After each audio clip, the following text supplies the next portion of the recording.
So I've got the proper linear regulators in now, and I need to remove the old one. So this will be my first ever PCB repair. It's kind of funny thing to think about considering it's also my first PCB build, but there you go. That probably isn't a surprise that they go hand in hand. Before I jump into that, a few things. First, the DJI camera that I was using to try to film the PCB, I like this camera. I'm not shitting on the DJI, but it is crap for trying to look close at something. Macro filming? I don't know if that's the right term for that, but anyways, I apologize. The last video or two, the quality of the PCB was shite. So I have something I'm going to try with this video that will hopefully work better. And it's another reason I love the 3D printer. I have this frame that I designed. I've got an iPhone 14. It's the mid-grade one, not the top one, so it doesn't have the super fancy cameras, but I'm hoping it's going to do a better job of filming the PCBs. Now, I mocked up this little stand, and I have a couple of sliders. And if I was doing it again, I would do it a bit different, but the idea is that I can put the camera up here, put the PCB down here, and hopefully it's going to suck a lot less. I'm learning. We'll make it better as we go. So that is the chip I need to change, but I have to be careful not to melt these. And the way I'm going to do that is with this metal tape.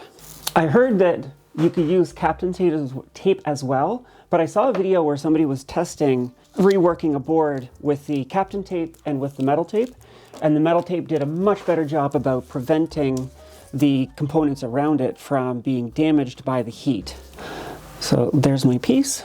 I'd like to get a little bit of a fold at the bottom just to help keep the heat from getting underneath.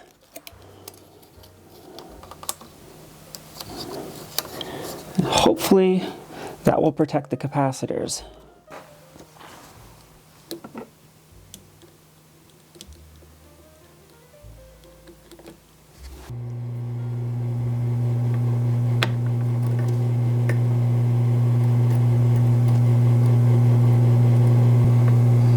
Unfortunately, this has a big copper pad it's hooked to, so I fully expect this is going to take a bit. Here we go, got it. I got to clean that up.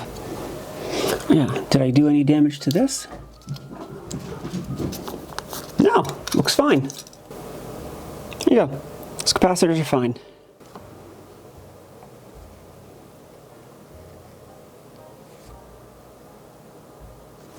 I've seen this cleanup done before on videos, but it'll be the first time I'm trying to do it myself.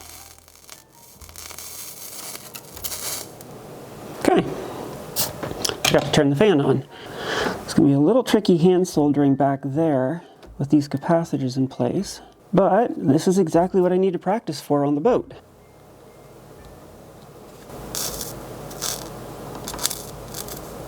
Okay, pads are tinned. The hot air would probably be the easiest. Gosh, the folks on YouTube make this look easier.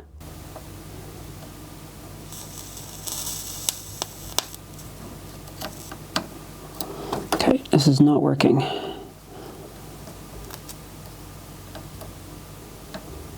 Well, I think it actually did. I should be using the smaller tip here, I think. Okay, I give up. I'm going back to air. Absolutely going to have to keep the air on the boat. I'll switch over to paste as well, so I'm going to take this off again.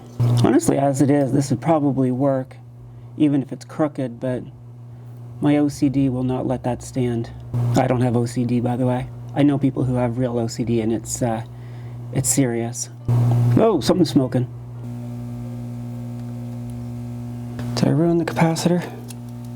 Nope. Must have just been some flux or something. What I've been doing with this, seeing as the plunger doesn't work, I scoop it out and manually place it on the pads. It is slow and frustrating, but this stuff was expensive and I don't want to waste it. Let's see if third time's the charm. Okay, I think it's gone.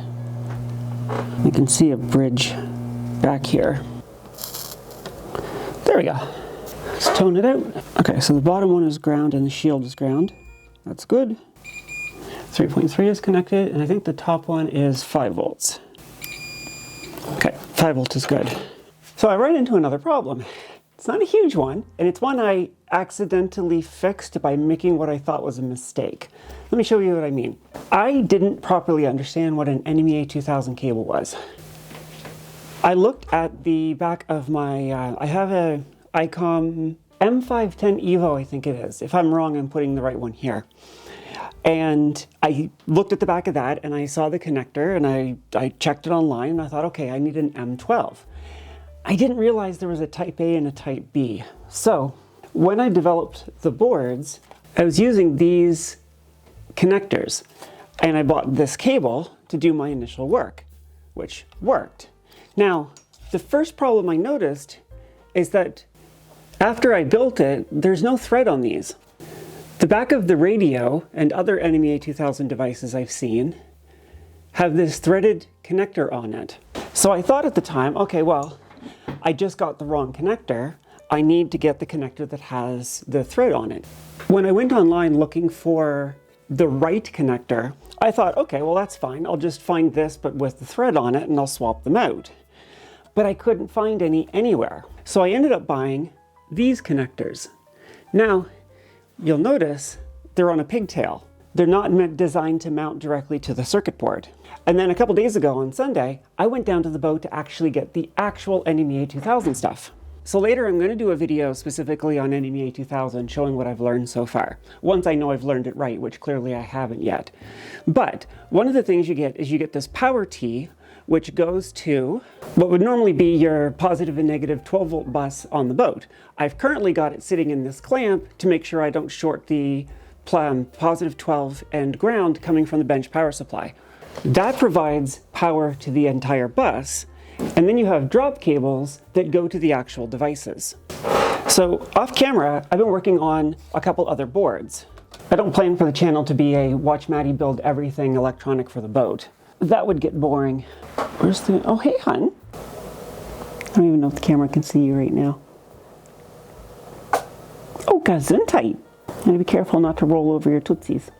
So off camera, I have been working on the compass rose. I printed a frame that is going to glue into the smoked plexiglass and a frame for mounting all of the LEDs to keep it flush with this. So this frame will get glued to the underside of the plexiglass, and then the PCB will be pushed up and screwed in. And if I need to service it, I can just undo these screws and the PCB and the ring and the LCD drop away. The point is, I fully built this board and I wanted to plug it in to see if, I don't know if you can hear that, but she's like sneezing constantly.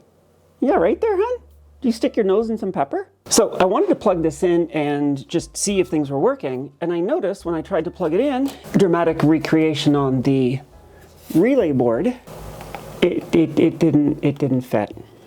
And I had a moment of sadness. I just showed you the right connector. I have not left this seat. I cannot find it anywhere anymore. It is gone. This minor inconvenience feels like an absolute tragedy. I guess I'll just open another one. Thankfully I bought 10. So with these that I bought thinking I wasn't going to use them, it turned out those were the actual NMEA 2000 cables. So what I ended up doing is I ended up 3D printing a standoff. So I mocked up and designed this little 3D print that has, can you see that there? A couple of screw holes in it. Can you see the two little black clips that hold this connector on before it gets soldered into place? So I ended up taking the old connector off this one and soldering this on in its mount. So now, even though it's not technically PCB mount, it's chassis mount, it's basically PCB mount. Now, because these are going to be mounted to the underside of the plexi and they're going to be inside of the helm cabinet, I hadn't really decided whether I'm going to make another box that actually covers the back of the PCB. If I do, I left enough of the lead length that I can move these NMEA 2000 connectors to another part of the chassis. Now, separate question please. I went through with IPA and cleaned all of the flux off the board.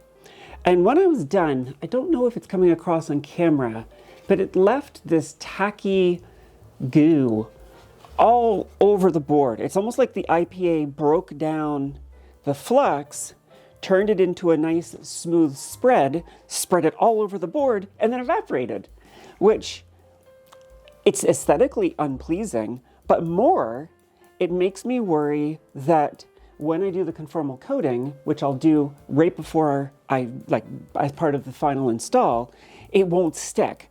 So if anyone has advice on how to do a finishing clean on PCBs, can you please leave it in the comments? I would much appreciate it. Like, is acetone the way I'm supposed to go with that? Anyways, that is not what this video is about. That's just me asking for help.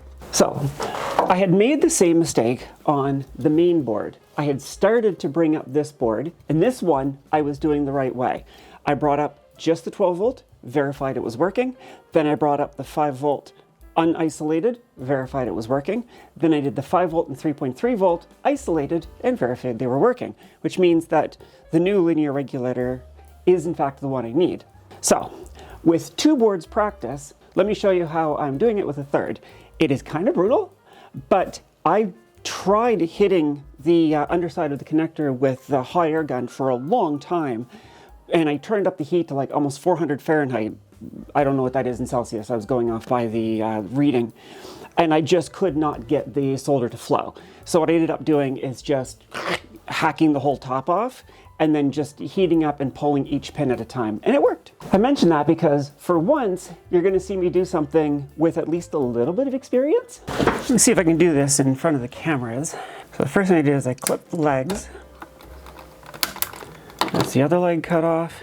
This is, I'm gonna almost certainly have to bend out of the way, so I might as well just do that now. From the back, I can get here and cut these 2 now, but it's not gonna do me a lot of good. I might as well just cut the whole frame off. Whee, pieces go flying. Now, I'm not too terribly worried about saving these because now that I know that they're not Enemy A2000, I don't see myself ever using them again. Okay, yeah, this is a lot harder trying to do this in front of the camera. There we go.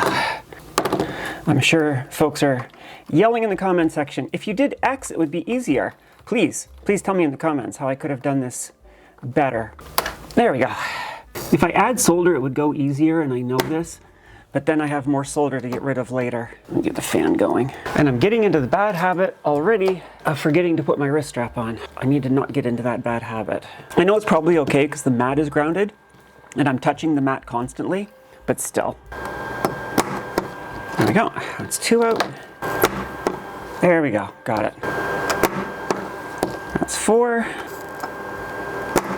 5. So now I need to open these holes up. One is open and the others are blocked. I was experimenting with different ways to get that out, and the way I found worked the best so far is flux and braid.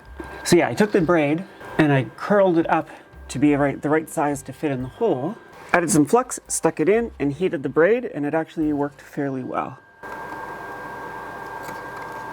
There, now it's fully clear.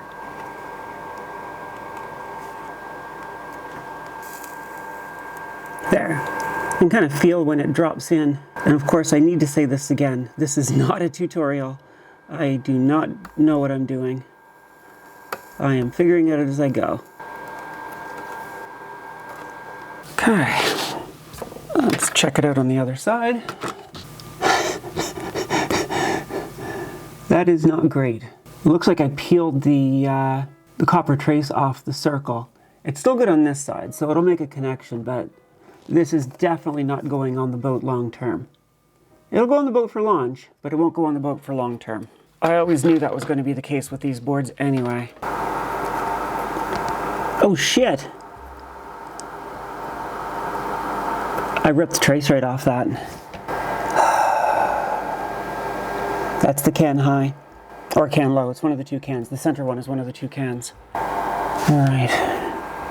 That looks like it goes to this pin right here. So for the sake of this board, I might just tack a trace on.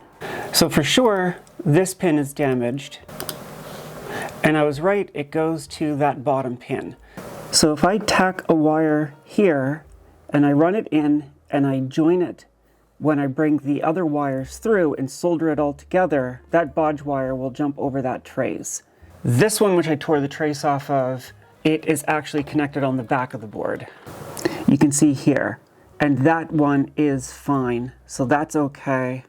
So it's just the center one that's damaged that I need to worry with. Okay, I can deal with this.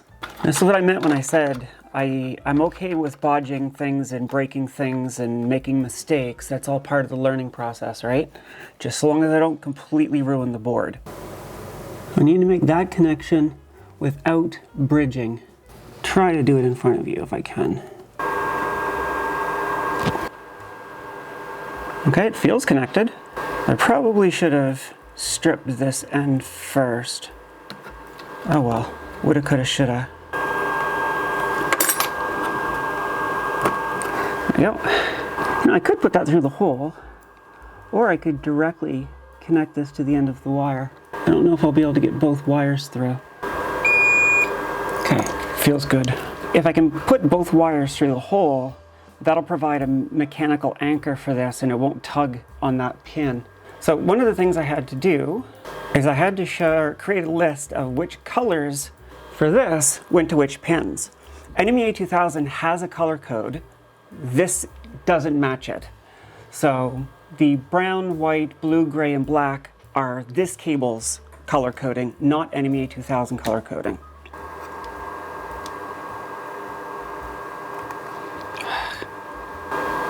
Okay, you know what? I'm just going to peg those together. Bypass that entirely. Really don't want to rip this off.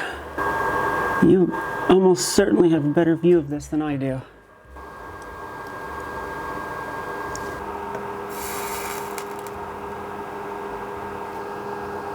Okay, this is not carrying any real current. Let that cool for a second. Okay.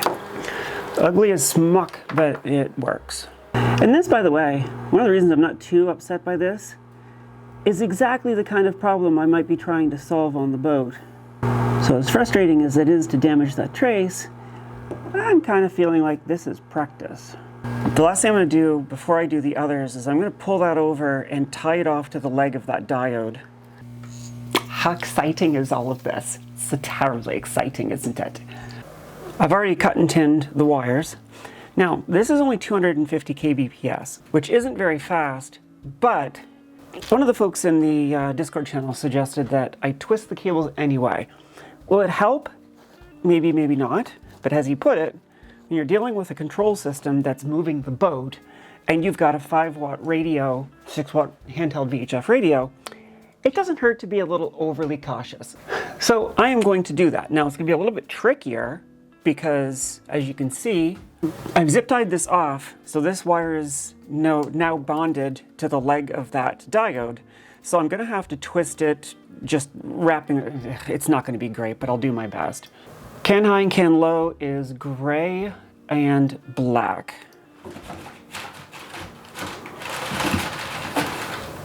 Kepler is absolutely losing his shit. It's kind of adorable. Yes, I'm talking about you. Okay. I don't know if you can hear that, but I didn't do this twist on the other two. It was showing the patrons those pictures that brought that conversation up. So I'm not going to go back and redo the ones that I've already replaced the connectors on, because those boards are likely going to be replaced before I start traveling. I also should look at adding ferrite chokes, but I don't want to just stick it on everywhere. I need to understand better how the ferrite chokes work and where to put them. If you've ever torn apart a network cable, they have twisted pair as well. They're running at much, much higher speeds, so it's more important with those.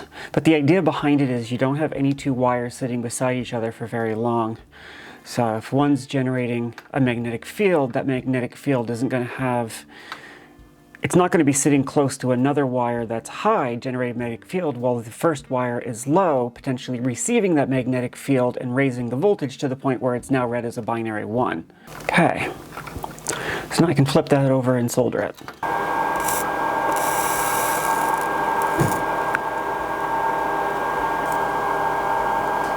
Okay, so I originally bought this box of screws for mounting the LCDs, but they've turned out to be super useful for things like this as well. I'm going to try to do this so that you can see it. Have I mentioned lately how much I love that 3D printer? Huge thank you again to the patrons. I asked them for permission. I mean, that sounds weird. I was going to buy the Airmar weather station because I wanted to do data collection and make that available to patrons. And I asked them at the time if they mind if I bought the 3D printer when I thought it was... I was worried it was just going to be a toy. It has not. It has been a lifesaver so many times, and this is just one more example of that. So it's obviously a little bit funny because of that bodge I had to do, but you see how this has got the O-ring? Normally that would seal against the back of the case to make this ingress protected. When it's just a loose connection sitting on the back of a 3D print though. I'm not gonna say that's gonna stop it. Okay, why are you not going in? Ever seen the meme where they had like a locked gate and the fence was missing on both sides? It's kind of what this is from an ingress protection perspective. Hey, there we go.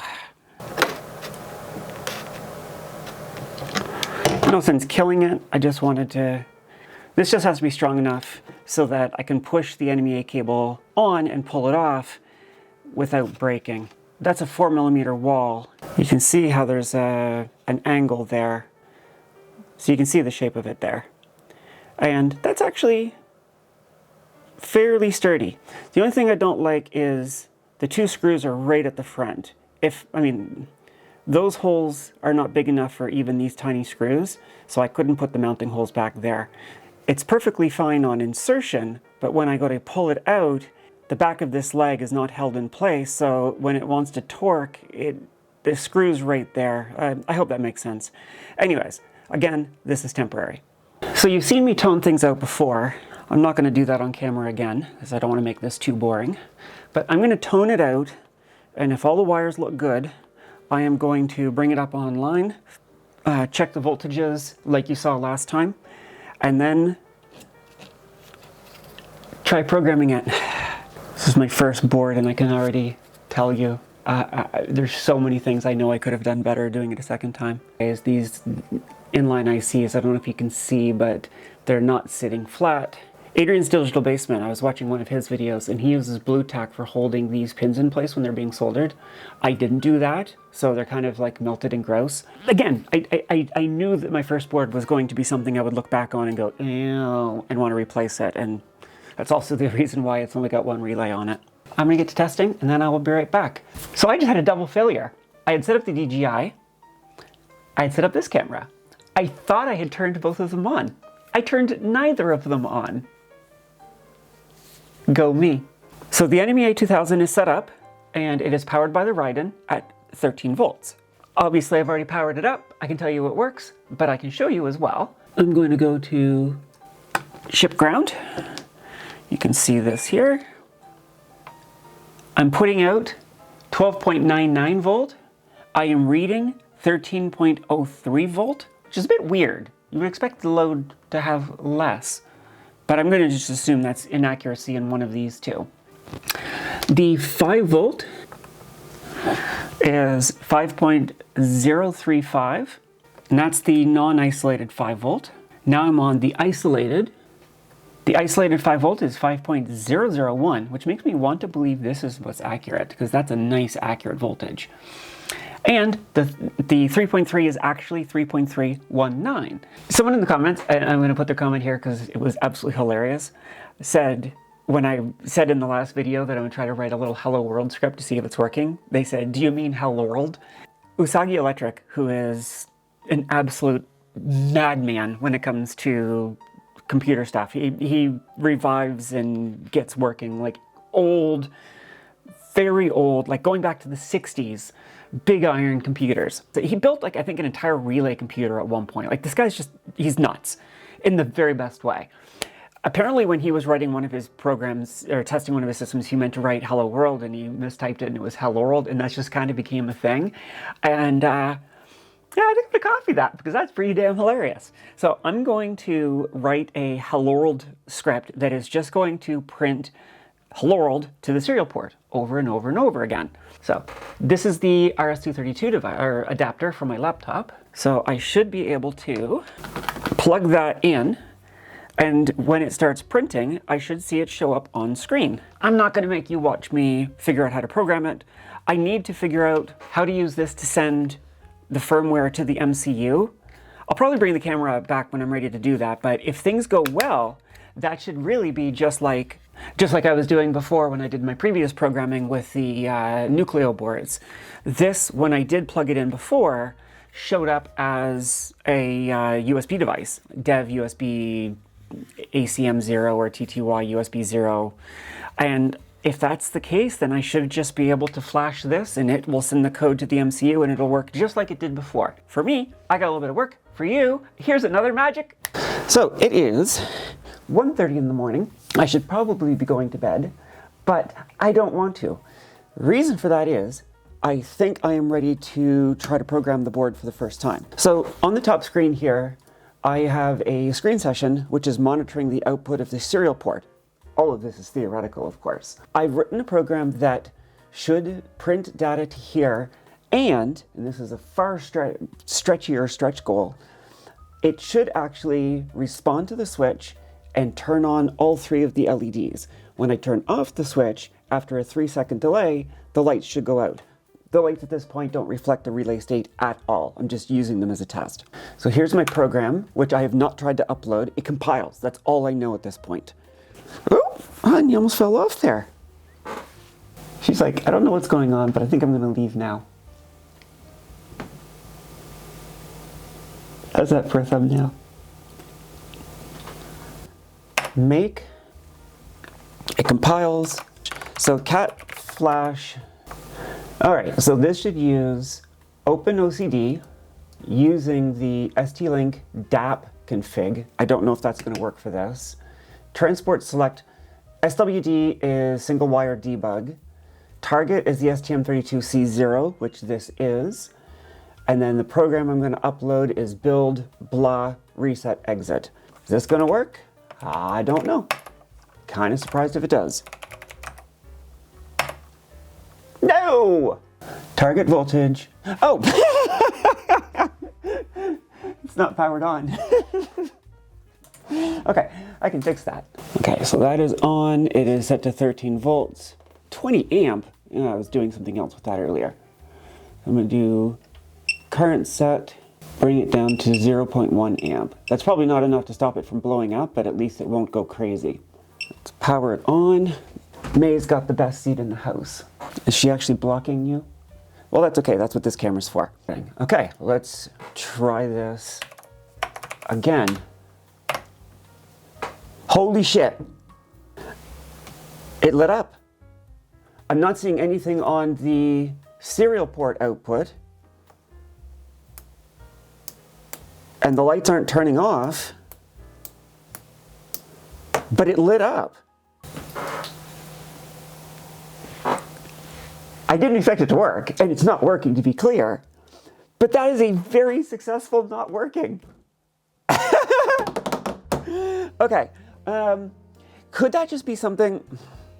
It could just be that the IS-31, well no, because if it was just the IS-31 turning on those LEDs, simply powering it up would have turned it on, and they didn't.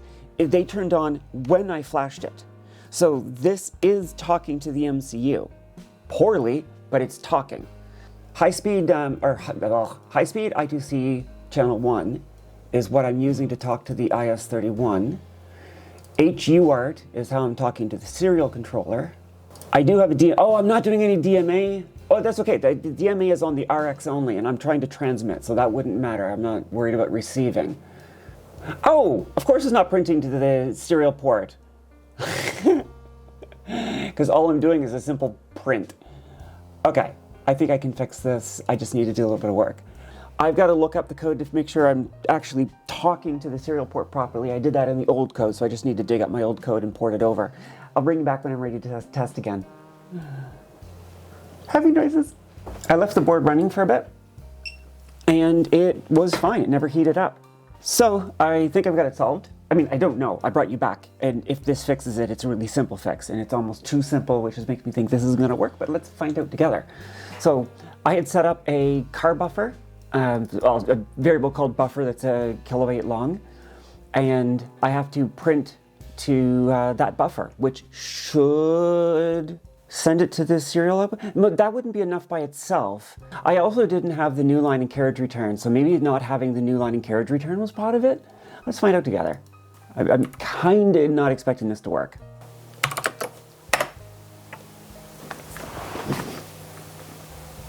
Nada. You can't see this on the screen record, but I've got in another window the old code. Why is this not working? I am trying now to use the USART transmit. I don't know if any of this is going to work. I don't even really know what this means, but I'm looking online at tutorials.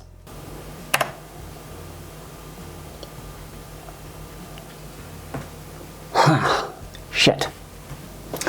All right. I have a silly scope. Barely know how to use it at all. Okay, 1 kilohertz. I'm running at 115200. So let's start to 116. What do I even want to touch on? God, I wish I had remembered to put a test probe on for the TX and RX. It's the third line in. I don't know if you can still see that. Hopefully my head isn't blocking it. I don't think I'm using this right. Okay, it's set to auto.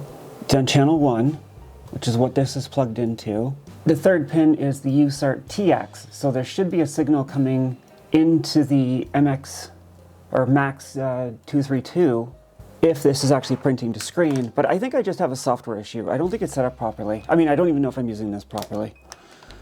Oh fuck, I have so much to learn. All right, so I brought you back because I think I am making a bit of progress. Now, I realized after I turned off the camera that I had connected the, what should have been the ground. I don't know if it's common or ground, whatever, I'm gonna call it the ground, from the oscilloscope to the isolated ground, and then remembered the whole reason I have the 2 different 5 volts was to power the RS-232 isolator? No, how does that work? Well, anyways, I switched it over to the ship ground. Did I tell you it was late? And I pulled out the pins so I could actually get the other scope probe, channel 1, channel A, whichever, onto the wire. Now this is on the output of the MX or the MAX 232, but assuming the MAX 232 works, I wanted to try grabbing that pin, and you notice, I don't know if you can see, oh, it's coming through, but I'm seeing a blip. Now, the way I've got it set up is, if I go to the code, oh, and this is the pinout for the adapter. I've got the Antaira something adapter. I started wondering if I have the TX and RX lines backwards, which is why I pulled this out and I was looking at the pinout for my USB thingy. So in the code, when it goes into the while loop, I have a HAL delay of 1000 milliseconds. 1, 2, 3. So that seems to be on a 1 second. It's slowly walking across the screen.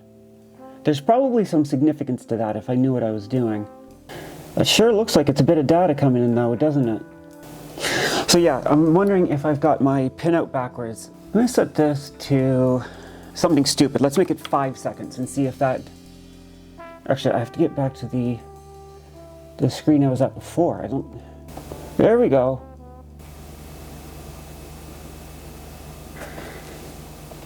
Nothing. 1, 2, 3, 4, 5.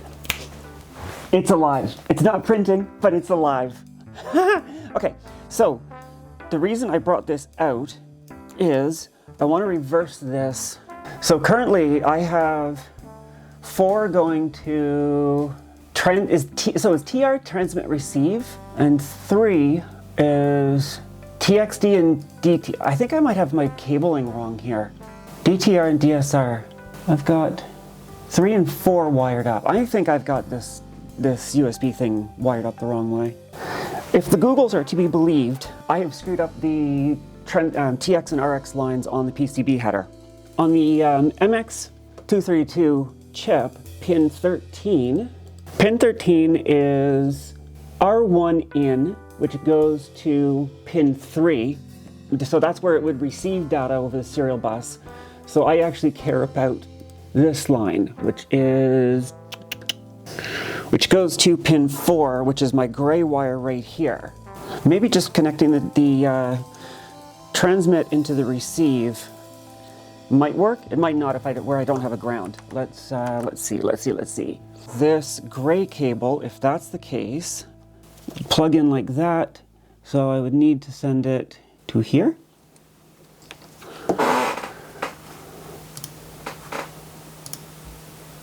Ha! It's alive!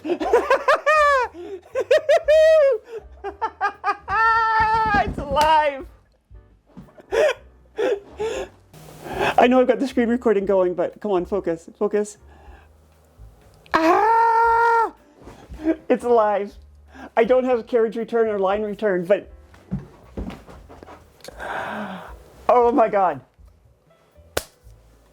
I cannot tell you how happy I am right now. Holy shit. Okay. Ah, don't drop the camera. Camera's expensive.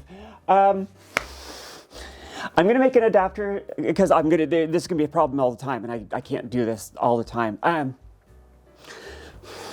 Be-clam. I used the scope. I used it very poorly, but I used the scope and I confirmed there was data. I realized there was probably a wiring issue. I was right. I solved a problem and I didn't ask for help. Let me rephrase. I asked for help, but nobody was available. Totally fine. I don't want to sound like, oh, nobody was there to help me. I had to do this one. No, not at all. I'm actually really stoked. I had to solve this by myself, and I did. Poorly, but I got there in the end. And oh my, okay.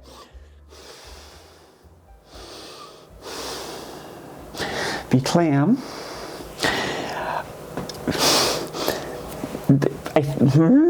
I can't even talk straight. I'm so excited right now.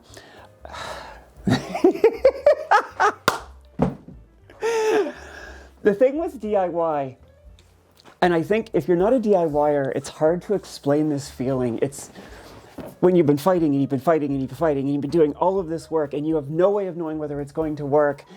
I swear to God, I've got to have almost 100 hours. I mean, okay, that's across all the boards and everything like that. Well over 100 hours working on these PCBs. And through this entire time, I have not actually seen them working. To have that kind of effort and stress and fear and self-doubt and all of this shit in your head building up, and just, you never know if it's going to work. Like, it's not a TV show. In a TV show, they always figure out a way to make it work at the last minute, right? But in real life, that's not the way it is. There's no guarantee that you're not going to fail. So because of that, when it works, even if it's just a simple little hold, it feels so good. I started this channel to show the process of learning, and I've said that many times, but really, if I got down even deeper than that, I started this channel because I want to share this exact moment, this one right now, where you've poured yourself in and you've struggled and you've cursed and you've been depressed and you've been hopeful and you learn new things and that feels good, but it's meaningless until you see it actually work. And it's working. I'm going to go explode now. I'm the Digital Mermaid. See you next time.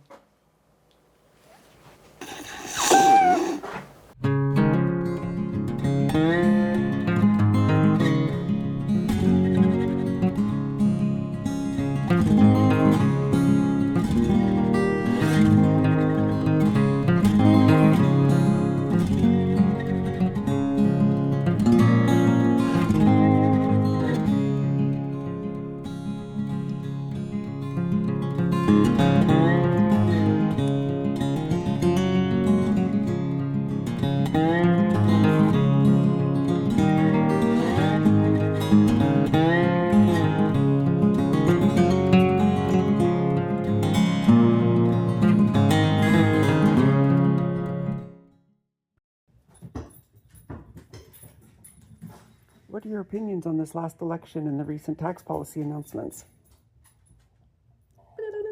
You